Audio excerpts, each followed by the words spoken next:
Membeis. 2 dots.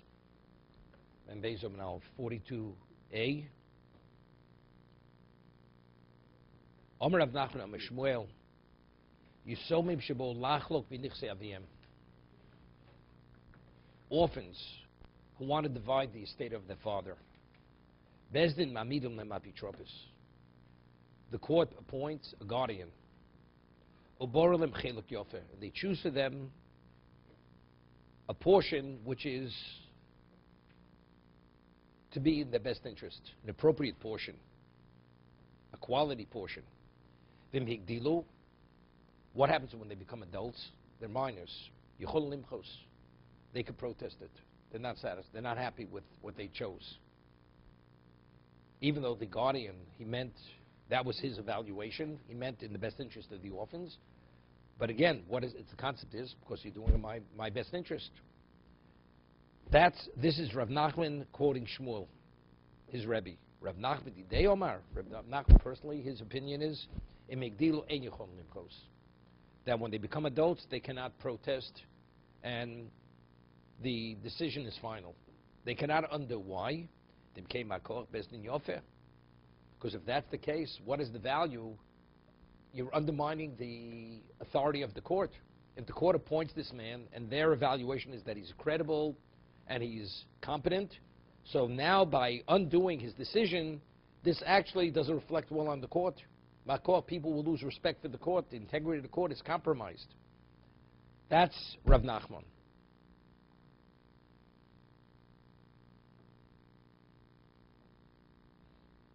So Rav Nachman's taking on the position in Kein Makor Bezdin Yofer that the decision of the guardian is final, regardless whether the minors, when they become adults, they agree or disagree. But we had a whole discussion of what exactly is a guardian. Is it Hefker Bezdin Hefker, or is it? We draw from Nasi that the Torah actually establishes the principle of guardianship. The Nasi was the guardian for the minors. He was the guardian for them. So if the court appoints a guardian, the Torah recognizes the decisions of the guardian. But again, the concept is based on Zechiyah, because it's in the best interest. If he acts incompetently, irresponsibly, does something dishonest, there's no question, it's nothing. Here, the person acted responsibly. They're not happy with his choice, with his evaluation. So Rav Nachman says the decision is final. So Mar asks a question about Tanan, that if the court goes and makes an appraisal of the court, shepichsu shtus o hosiru shtus. Yeah? Now, we discussed the concept of ono. If I sell something and I overcharge a person less than the sixth, what's the halacha? It's valid, the sale. And the seller does not have to reimburse the buyer for the overcharge. Why? What's the reason? Because we say with definiteness that something which is less than the sixth of the sale price, the purchaser is mochel. He waives it. What about if the buyer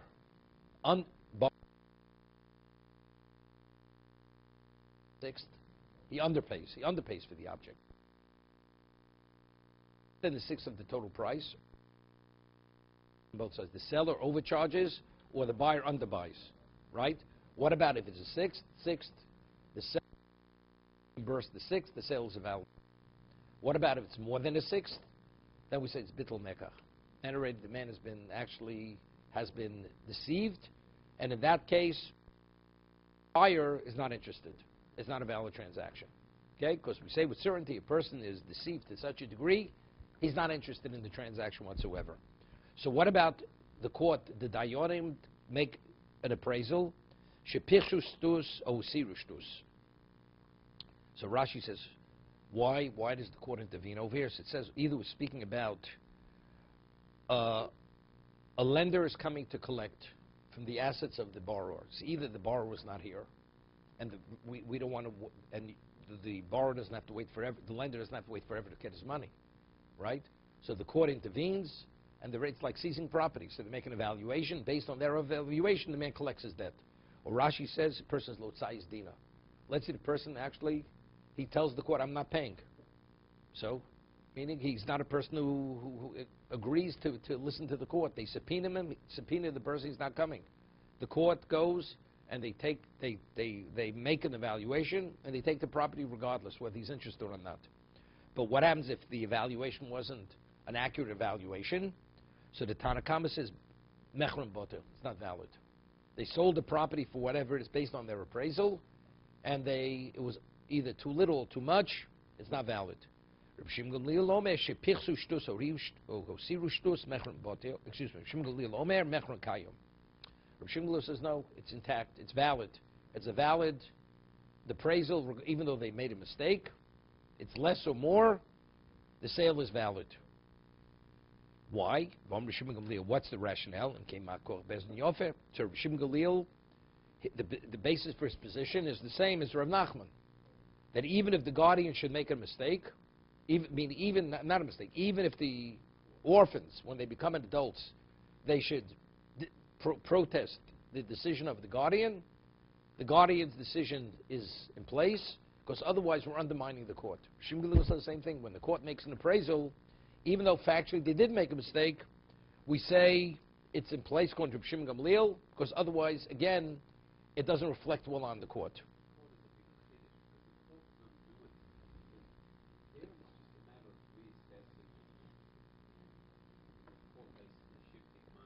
They sold it. It's already sold off the property. That means the buyer, we have to recoup the property. Right? No, the man's not, it's his property. You sold the property of the borrower, and it wasn't a proper evaluation. Yeah, but as it says that the seller, the buyer, the person purchasing the property also, why is that part of the equation of consideration? I mean, if I buy something and that's you pay too much for it.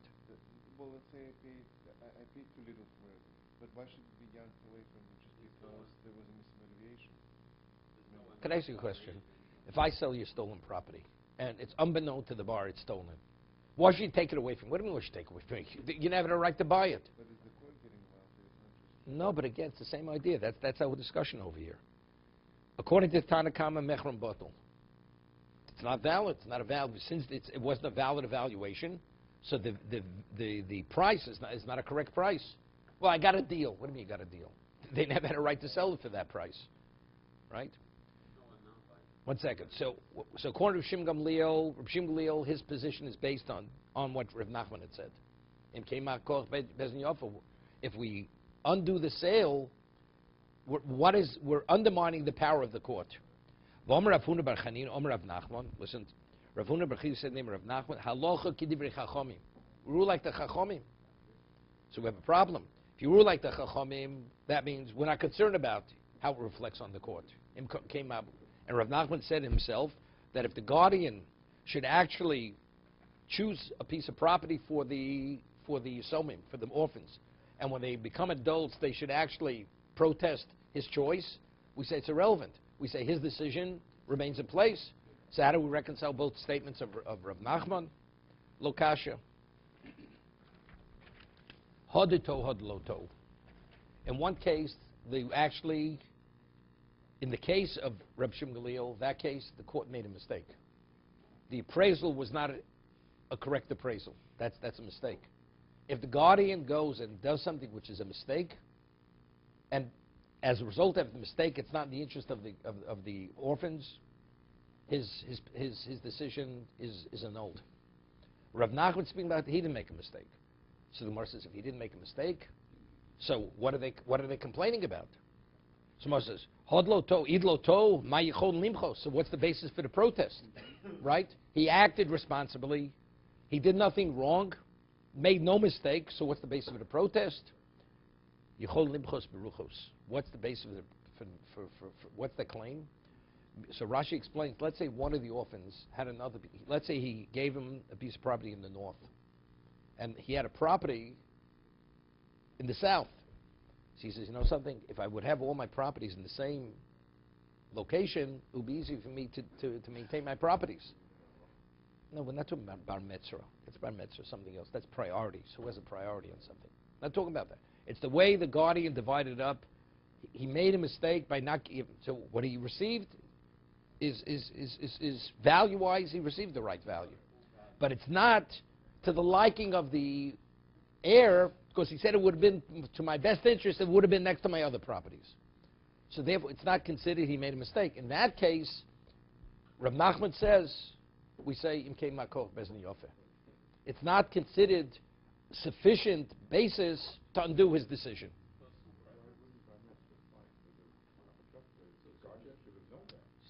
It has nothing with bar mitzvah.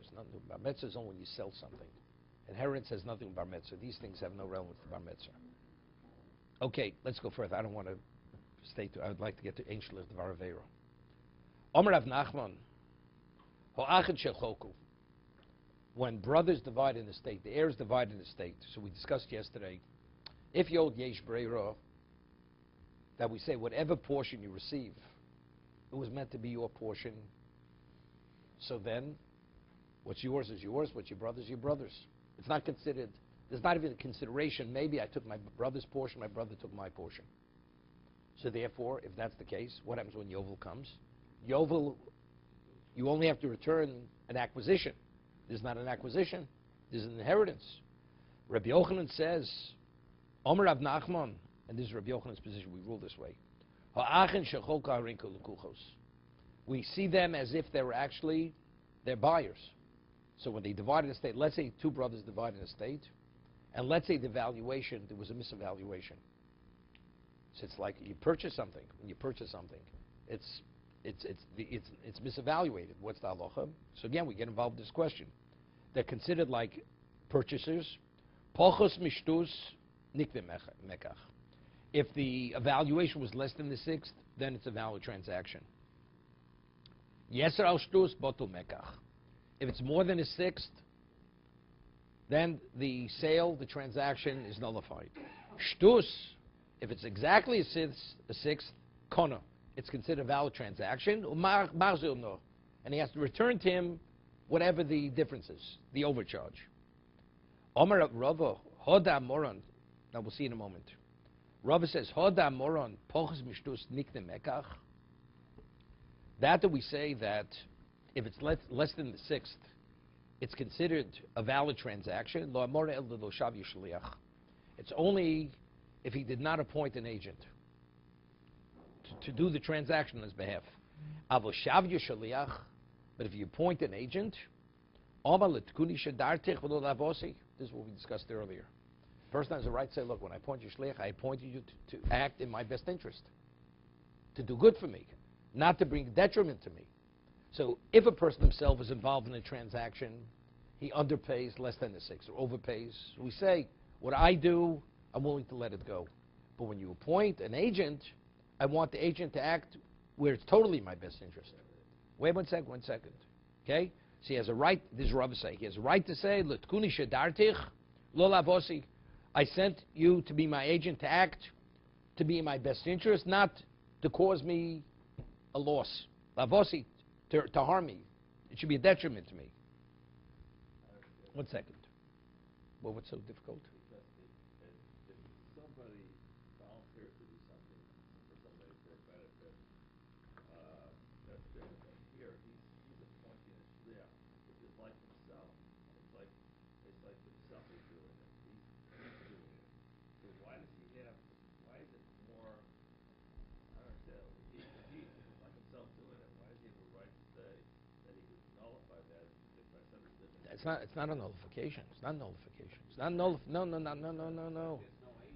No, you weren't my agent. If you're not going to act in my best interest, you're not my agent. You're not my agent. Let's say you go buy something and you make a mistake. You're stuck with your mistake. Let's say you appoint an agent, and the agent makes a mistake.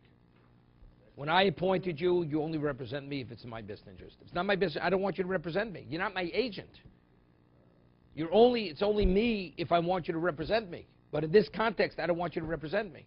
There's the story with the books in Israel, where the person something like that. Exactly. See? So the agent has to keep the card.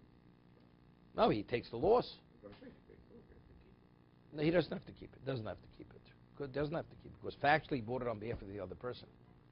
Let's say the seller knows he's bought it on behalf of the other person. Right. What?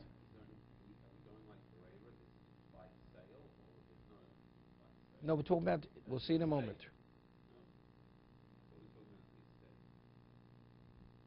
No, what we're saying now, since it's the equivalent, because of Ein Breiro, it's the equivalent of an acquisition, So if you appoint a shliach in the context of an acquisition, so that's the way. Wait. What? 1 second. Even if it's less than the sixth. Even. Normally it's valid. And not only that, the person waives it. Even it's less than the sixth. It's still, the man has a right to say, you're only my agent if it's my interest, not if it's to my detriment.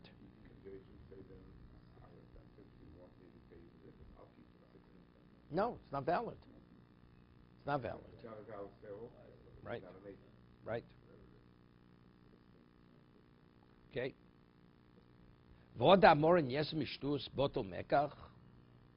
That we say if it's more than a sixth, the sale is not valid.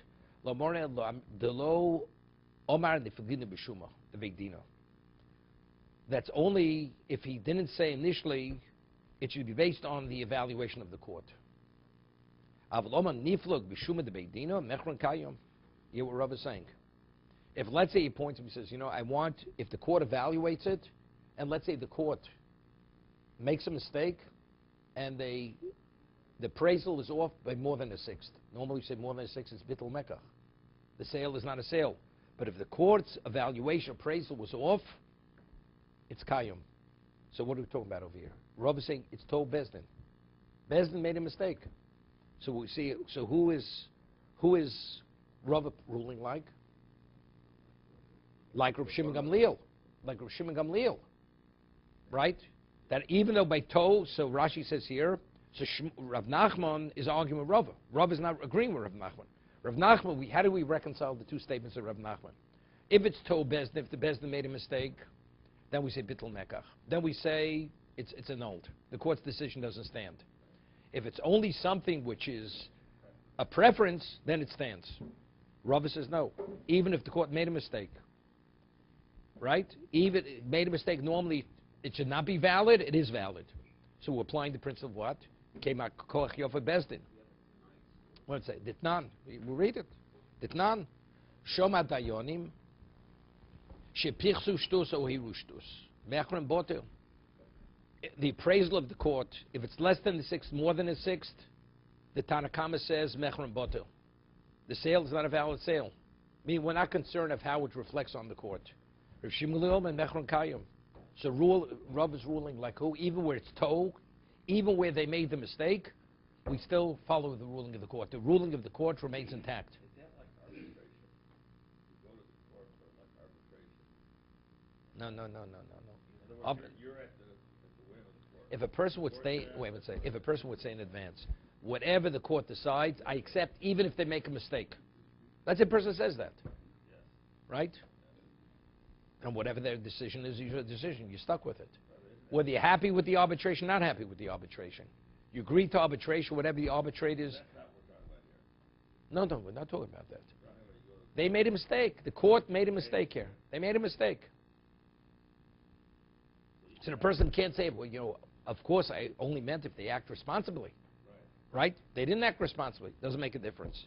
Reb Shimon Gamliel says, of course, there's a principle in Kei Ma'koch Yofe Bezdin. Doesn't reflect well on the court.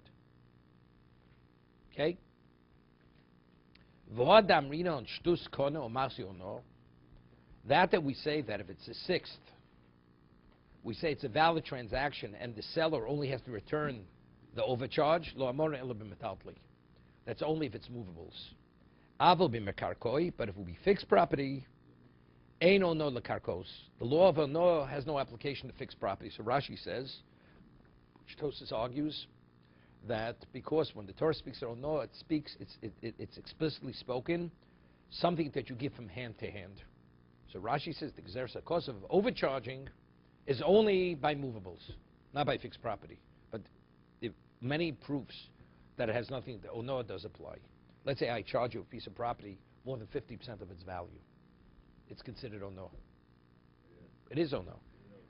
The whole idea is because property has a different degree of value than movables in terms of security. Something that's fixed property is secure.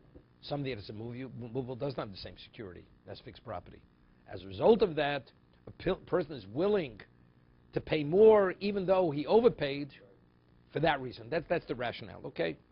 So if it's up to 50%, it's considered valid. More than 50%, then it's bittul nekach. So now the Gemara says like this. Lo amarin elo de polig biluya. This whole discussion here is only, we speak less than the sixth, more than a sixth. It's if it was the dividing was based on evaluation. Biluya means it was based on evaluation, appraisal. Avo polig b'mishchosa lo. But what about it was the land was measured with a rope? It wasn't based on. It was supposed to be an accurate measurement. Anything which is midah, mishkol, and minyan, or counted, measured, weighed, or counted. I said I'm going to give you 100 of whatever it be, and I go in the shortchange you 1, give you 99. It's not valid. There was supposed to be 100 in the bushel, not 99. It's not I bought a bushel. And if a bushel means 100, there's supposed to be 100 there. It's interesting. The Chofetz Chaim speaks regarding the laws of Lashon Hara. He says, this is the way he speaks about it. There's a person who's a little bit naive, and this seller, he waits all day for this kind of customer. That he's able to really, to deceive him and to shyster him. He's waiting for this person all day. And you realize that he's going to be victimized by the seller. Are you permitted to tell him before he goes to purchase to that person that the man is dishonest? Are you permitted to share it with him? So wait. So the answer is you're permitted. If your intent is purely to protect the potential buyer, because otherwise he's going to be a victim. You're telling him it's not to speak negatively about the seller, it's to protect the potential buyer that he shouldn't become a victim. You're permitted. What about if a person goes and he already bought it afterwards? He bought it. And the person was cheated. And he overpaid. And it's bittul nekach. It's bittul nekach. That's the degree he overpaid. It's more than a shtus. Are you permitted to tell the man that he was overcharged? You know for a fact he was overcharged. Are you permitted to tell him? Wait. More than a shtus. He gets his money back. The sale's not a valid sale. Okay? So he says, it's not so simple. What are all the variables? What? No. What do you make him say? Man steals to make him feel horrible. No, so he says, firstly, there are two different types of people. There's a person that even after he knows he's been victimized, personality-wise, the man's not going to court. He's not going to make a whole issue of it. So if that's the case, so what are you sharing it with him? The man's not going to buy again. If he's going to purchase again, then you have to forewarn him again.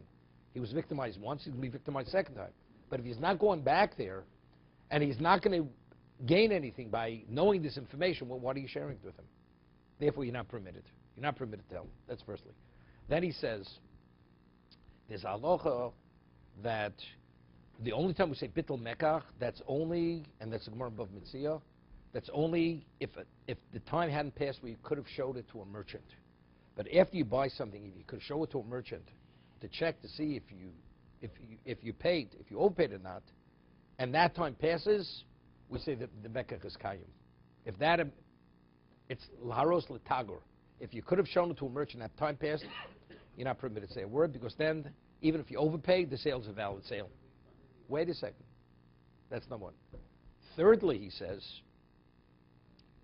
what about it's something like grain? Now he differentiates between if it's measured, weighed, or counted.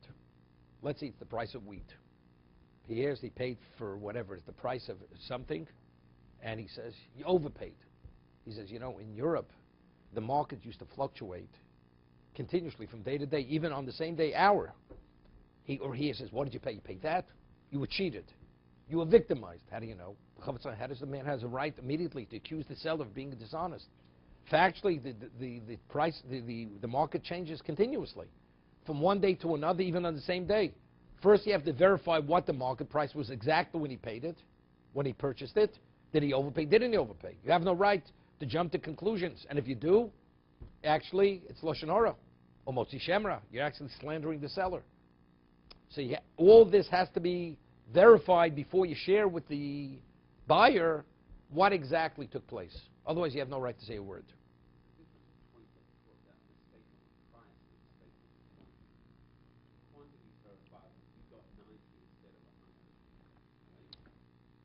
Everything's verifiable. Everything's verifiable. You don't know whether the assessment of the court, whether it was $20 a square foot or $22 a square foot. No, no. That's an evaluation. Because a person can be off an evaluation. So he's willing to let that go. But I'm not willing to let that go if you didn't give me what I bought. I bought a pound. I didn't buy less than a pound. That's the reason. A person says, understands, I overpaid a little bit. Okay, I'm willing to let that go.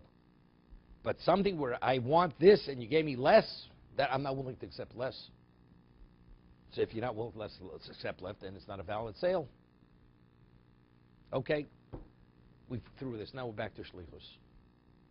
Now, we've established the principle, there is a principle of shlichus, agency. Shlich shalom kamoso. Right, what are the sources? We have Gershin kiddushin. Right? You can marry through an agent. You could divorce through an agent. Kochim through an agent. Truma through an agent. Right? All these various applications of agency. Okay? Yeah, Gershin. Okay? So a person takes a fire, and a torch, and he gives it to a deaf mute, an unstable person, or a minor. And he sends him out. He says, go torch somebody's field. Okay? Go torch the field. So the one who gave the torch to these three individuals who are all considered incompetent. They cannot be agents. So he's absolved b'dinei odom, meaning he's not liable in court because the action is not attributed to the one who sent him. But he has liability. B'dei Shemaim, this is grumma. It's causality. It's like you send an animal or whatever it is, causality, you have liability b'dei Shemaim. You have to compensate the damagee for the loss as a result, because if you wouldn't have given these three individuals who were responsible the torch, it wouldn't have happened.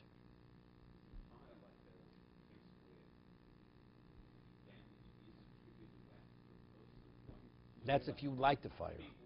If you light the fire.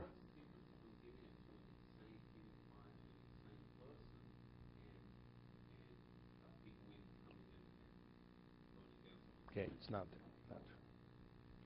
The moment you light the wind is you sent the wind. You sent it. That's like, it's like you torched it. Okay. Shileach bi'apikeach. Shilach bi'apikeach. What about if you sent it? You gave the fire to a competent person. Pikeach means somebody who's competent. Pikeach hayev.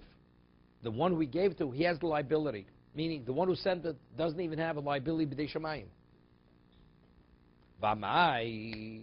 If we say the action of the shliach is always attributed to the meshalech, to the one who appointed him as the agent, based on principle shliach shalom kamoso. Amai neighbor shliach shalom kamoso. The agent is the equivalent of the one who sent him. So it's as if the one who sent him actually caused the damage.